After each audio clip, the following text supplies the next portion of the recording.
কি অবস্থা ভাইয়া, কেমন আছেন? আশা করি ভালো আছেন। ভাইয়া, আপনি চায়ের দোকানে বসে বসে কি করতেছেন? অন্যের গিফট করতেছেন। ভাইয়া, আপনি যে এই কাজটা করতেছেন এটা কিন্তু মোটেও ঠিক কাম করতেছেন না। আপনি কি জানেন অন্যের গিফট করা ভালো না? ভাইয়া, আপনি কি জানেন মহান আল্লাহ তাআলা যদি কাউকে উপরের দিকে নিয়ে যায়, আপনি গিফট করে কি করবেন? আপনি গিফট করে কিন্তু নিচে পড়ে থাকবেন। একটা কথা মনে রাখবেন, অন্যের গিফট করে কখনো কেউ সফল হতে পারে না। আপনি যদি অন্যের গিফট করেন, সবসময় আপনি নিচে পড়ে থাকবেন।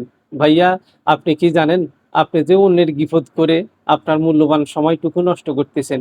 এই সময়টুকু যদি আপনার নিজের কাজে লাগাতেন, তাহলে কিন্তু আপনি অনেক দূর এগিয়ে যেতে পারতেন। আপনি যার সমালোচনা করতেছেন তার মতো আপনিও কিন্তু উপরের দিকে যেতে পারতেন। আপনি যে অন্যের সমালোচনা করে নিজের মূল্যবান সময়টুকু নষ্ট করেন, আপনি কি জানেন মানুষের জীবন থেকে যদি সময় একবার হারিয়ে যায়, তা কখনো ফিরে আসে না। সময় মানুষের জীবনে সবথেকে মূল্যবান জিনিস। যা একবার যদি হারিয়ে যায়, তা কখনো ফিরিয়ে আনা সম্ভব না।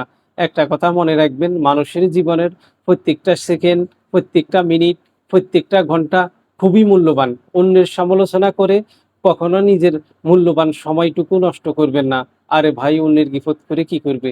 যে যেটা করতেছে তাকে সেটা করতে দেন। যদি পারেন তাকে সাহায্য করেন। তার গিফট করার কোনো প্রয়োজন নেই।